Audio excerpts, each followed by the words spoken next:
Nosso grupo é composto pelos integrantes Gabriel Valentino e Thaís Nicole. Nosso tema é satélites. Como não foi especificado qual tipo de satélite que é, se são os naturais ou os artificiais, com base no tema dos outros grupos, resolvemos abordar o tema satélites artificiais. Introdução.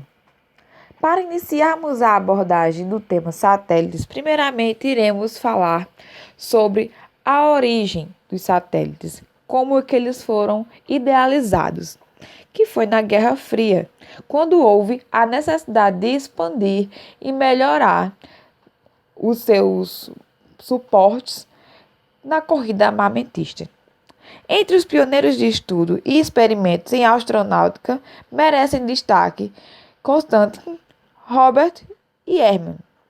Trabalhando independentemente, quase sempre com poucos recursos, eles resolveram problemas de engenharia e demonstraram que foguetes de propulsão química poderiam um dia levar cargas úteis ao espaço. Em geral, seus trabalhos foram mal compreendidos e receberam pouco apoio.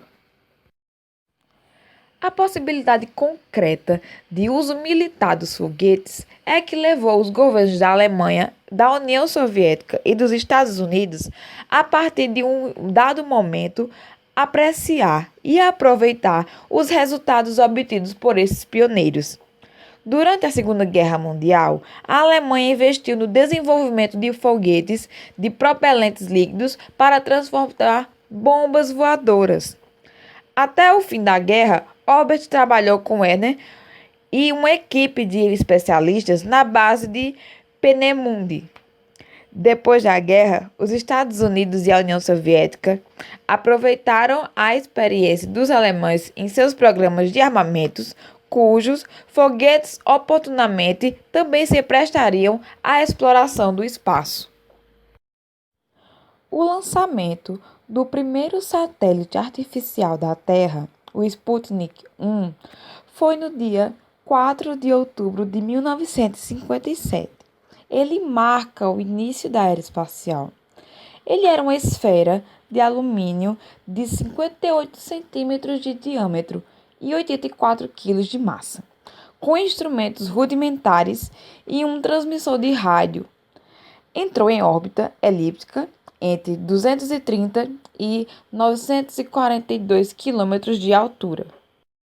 Um mês após o lançamento do primeiro satélite artificial, a União Soviética pôs em órbita o segundo Sputnik, de meia tonelada, com uma cadela a bordo, usando um foguete com empuxo de centenas de toneladas. O primeiro satélite lançado pelos Estados Unidos com sucesso foi o pequeno Explorer 1, de 1 kg, em 31 de janeiro de 1958. A vida útil desses primeiros satélites, em geral, não passava de poucas semanas. A União Soviética atingiu a Lua com uma sonda de impacto, o Luna 2, em setembro de 1959. No mês seguinte, com a Luna 3, obteve imagens da face da Lua que nunca é vista da Terra. Em 1960, os Estados Unidos lançaram um satélite meteorológico, o TIROS 1, um satélite de navegação, o Transit 1B, e um satélite passivo de comunicações, o ETIO 1. Este último era um enorme balão esférico inflado no espaço para refletir as ondas de rádio. Ao findar aquele ano, já tinham entrado em órbita 44 satélites. Impulsionada pela Guerra Fria, a corrida espacial entre as duas superpotências começava a gerar resultados científicos importantes, como a descoberta dos cinturões de radiação que circundam o nosso planeta. Por alguns anos, a União Soviética e os Estados Unidos foram os únicos países capazes de explorar o espaço. Aos demais, faltava a capacidade de lançamento. O desenvolvimento de grandes foguetes guiados, custosos e incerto estava, então, intimamente ligados à necessidade de produzir mísseis balísticos de longo alcance. A União Soviética, por esforço próprio, inspirada na tradição de Tchaikovsky e aproveitando alguns técnicos e materiais capturados da Alemanha, em 1945, foi a primeira a produzir foguetes de grande empuxo, que lhe deram clara vantagem até meados da década de 60. Os Estados Unidos dispunham de amplos recursos econômicos e tecnológicos. Tinham experiências próprias graças ao trabalho de Goddard e contavam com os melhores especialistas de pneumonia. Entretanto, em boa parte, devido a problemas organizacionais, ficaram a reboque da União Soviética no início da corrida espacial. Até o lançamento do Sputnik 1, a perspectiva da exploração do espaço não empolgara a opinião pública nos Estados Unidos, onde o assunto era visto em setores do governo como uma disputa entre os grupos rivais do Exército, Marinha e Força Aérea. O impacto causado pelo sucesso dos soviéticos levou os Estados Unidos a uma reação rápida e exemplar. Houve uma autocrítica implacável, cresceu a demanda popular por recursos imediatos e o governo entendeu que precisava se reorganizar. O efeito Sputnik, além de diligenciar a criação da NASA, agência espacial constituída com base nos centros de pesquisa e equipes técnicas já disponíveis, desencadeou um processo de mudanças no sistema educacional. Em todo o país, houve um esforço para ampliar e melhorar o ensino de matemática e ciências nas escolas. A corrida espacial marcou presença até nos jardins de infância norte-americanos, onde muitas crianças aprenderam a contar primeiro em contagem regressiva, como nos lançamentos 10, 9, 8.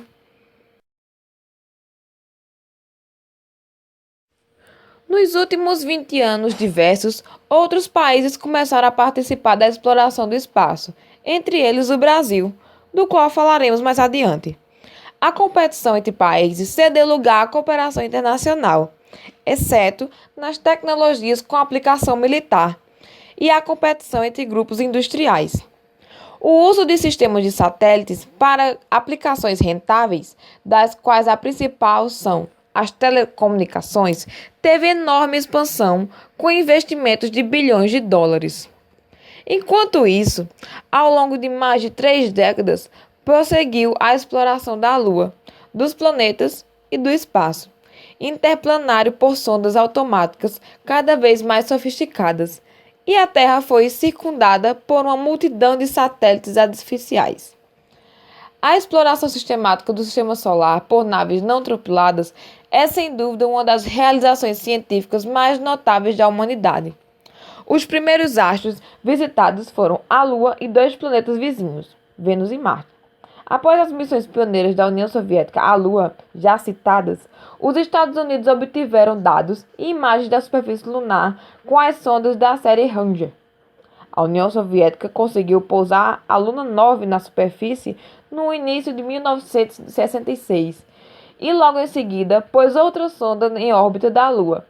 Meses depois, os Estados Unidos também conseguiram pousar com sucesso na Lua a primeira nave da série Soyuz e imaginaram toda a superfície dos satélites lunar e Júpiter.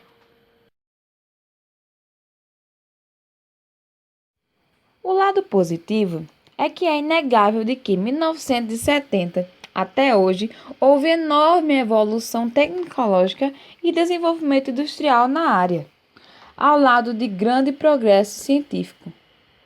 Sem a tecnologia espacial e os sistemas de satélites, o mundo de hoje não funcionaria. Como já ficou dito, a cooperação internacional aos poucos foram se sobrepondo à competição e os empreendimentos comerciais ganharam vulto. Todavia, ainda é predominante em todo o mundo a participação governamental nos investimentos espaciais, não apenas nas aplicações de interesse militar, cuja importância não diminuiu, pois são vitais para a vigilância, navegação e comunicações, mas também nas civis.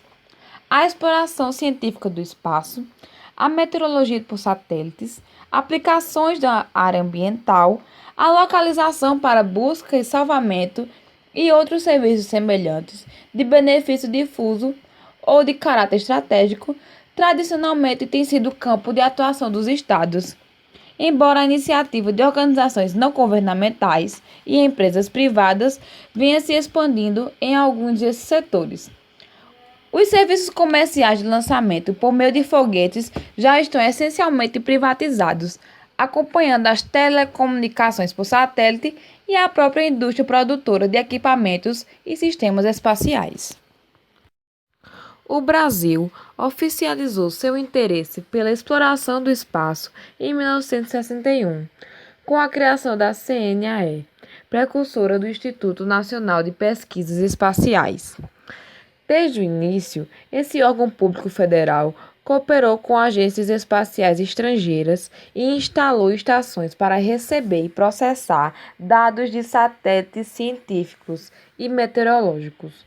Com o tempo, o Brasil tornou-se um dos maiores usuários de imagens da Terra transmitidas por satélites e desenvolveu técnicas próprias para sua utilização.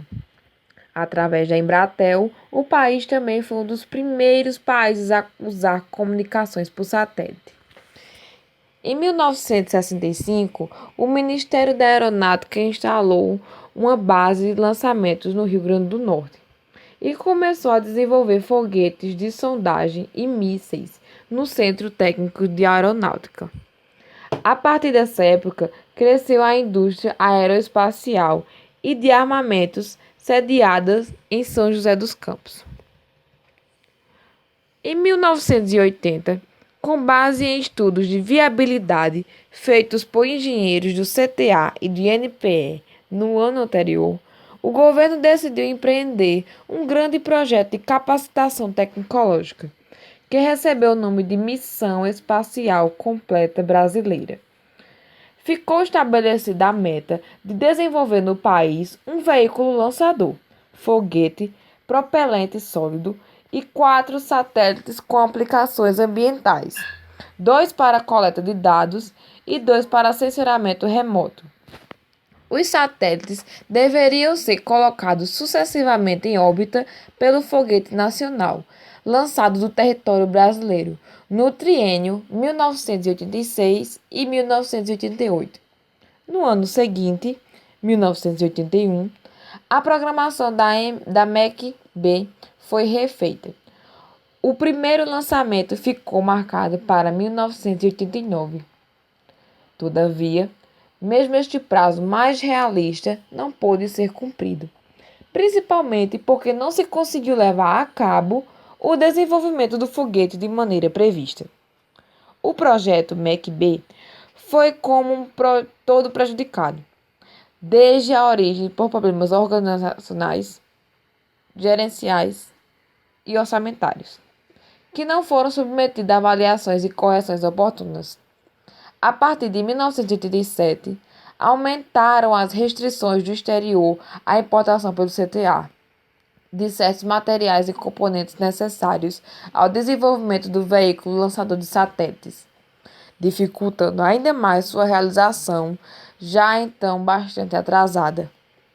A dependência de fornecimentos externos e tecnologia estrangeira no plano de desenvolvimento do VLCS, antes de simulada, teve de ser reconhecida de público.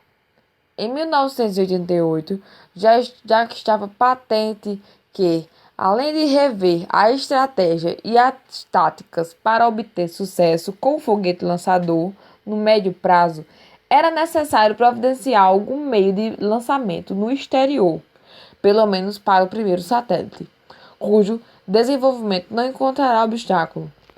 A despeito de gestões feitas neste sentido, dado que o pessoal técnico e gerencial do CTA e do INPE dispunha de elementos suficientes para formular e propor a indispensável atualização do projeto MEC-B. As autoridades militares persistiam em mantê-lo engessado na sua concepção original, o impasse político só foi superado em 1981. O primeiro satélite nacional, o SCD-1, com a missão de coleta de dados ambientais, foi finalmente lançado no dia 9 de fevereiro de 1993, por um foguete Pegasus, que partiu de um avião da NASA enquanto este sobrevoava o Oceano Atlântico a sudeste da Flórida. O lançamento foi contratado pelo governo brasileiro de uma empresa dos Estados Unidos. Desde então, o SCD-1, de 110 quilos, funciona em sua órbita, a 760 quilômetros de altitude, recebendo e retransmitindo dados captados no solo por pequenas estações automáticas conhecidas como PCDs, plataformas coletoras de dados. O desempenho do SCD-1 excedeu todas as expectativas plausíveis para um protótipo pioneiro, desenhado e construído para funcionar por um ano com 80% de confiabilidade. O SCD-2, lançado na noite de 22 de outubro de 1998, novamente por um foguete Pegasus, também teve pleno sucesso. Este segundo satélite é quase idêntico ao primeiro, exceto por alguns aperfeiçoamentos incorporados ao projeto em 1988.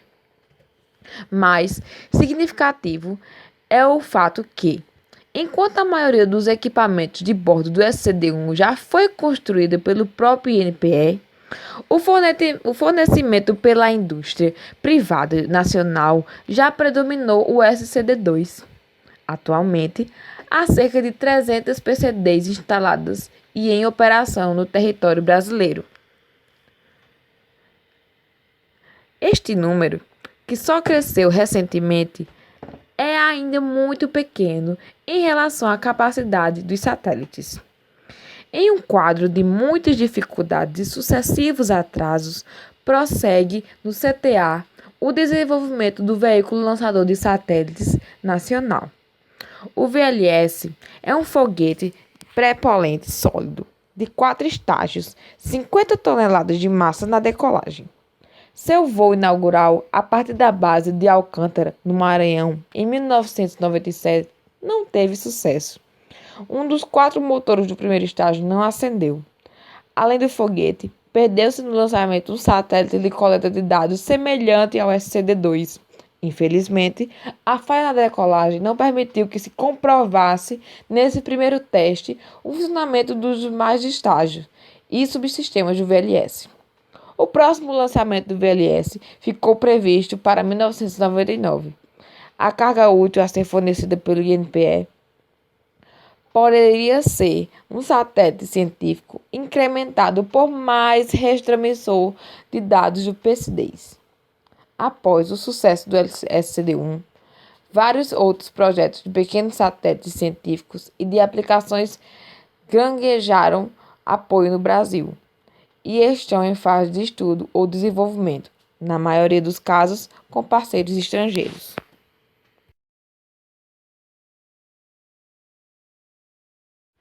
Outra área que utiliza muito os satélites é o monitoramento remoto. O Envisat, lançado recentemente, em 1º de março de 2002, leva a bordo 10 sensores que visam monitorar o uso e a cobertura da Terra, os oceanos, o gelo polar e a atmosfera. Um desses sensores é um sistema avançado de radar, o ASAR.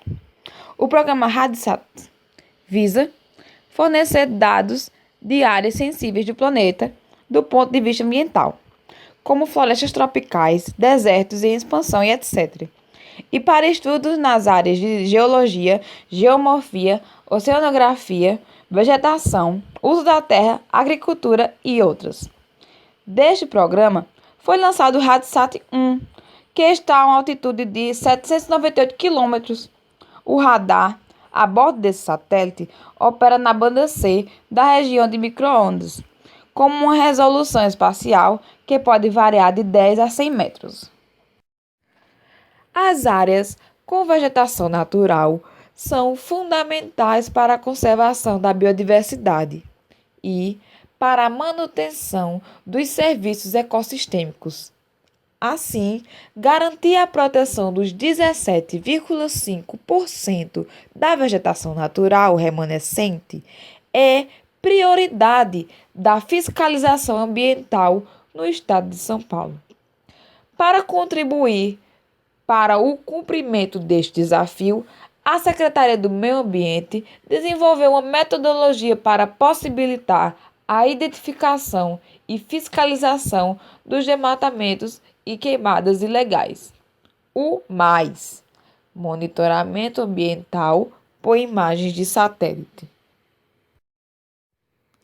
A rotina de monitoramento criada com o MAIS associa rapidez e baixo custo, permitindo que cada um dos cerca de 24 milhões e 800 mil hectares de todo o território paulista seja monitorado entre 5 e 12 vezes ao ano.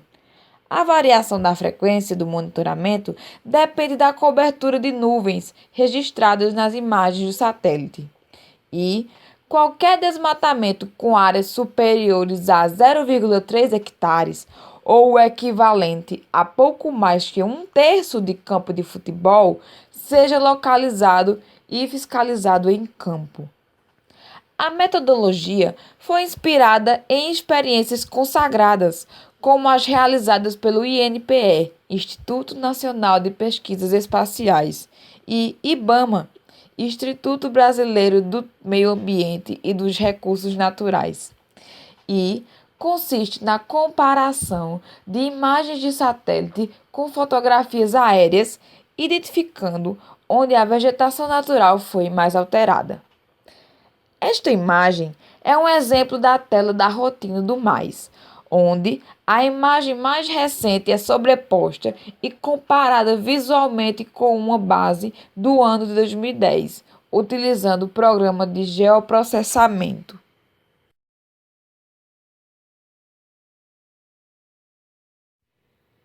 Imagens atuais de satélites diversos são sobrepostas a fotografias aéreas, capturadas entre os anos de 2010 e 2011 pelo projeto Mapeia São Paulo, da Implaza, Empresa Paulista de Planejamento Metropolitano, possibilitando a identificação de áreas que sofreram alterações na vegetação natural, como desmatamento, bosqueamento, queimada ou grandes movimentações de terra.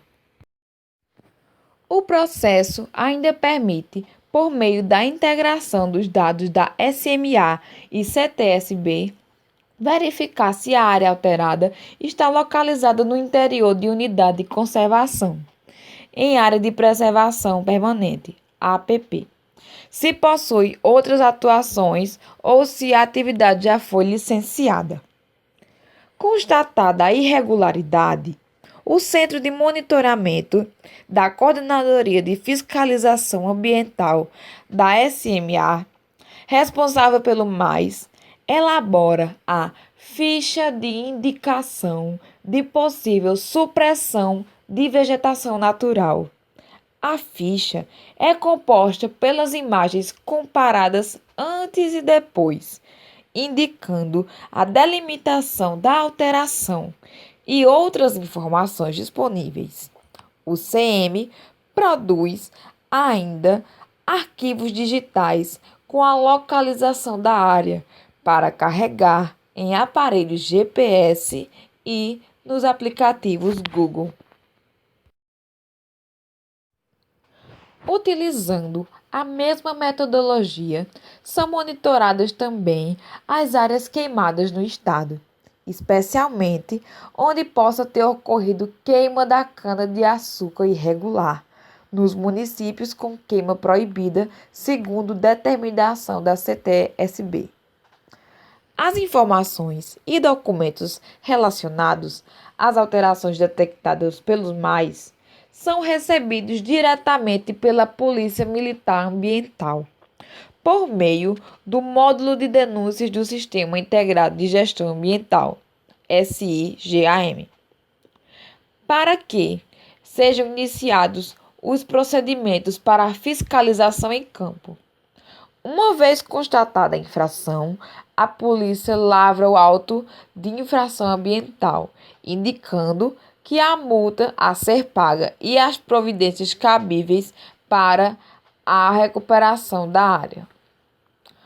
Os resultados das incursões na área com vegetação são também registrados no sistema de verificação pela equipe do MAIS, para que a metodologia seja permanentemente aprimorada.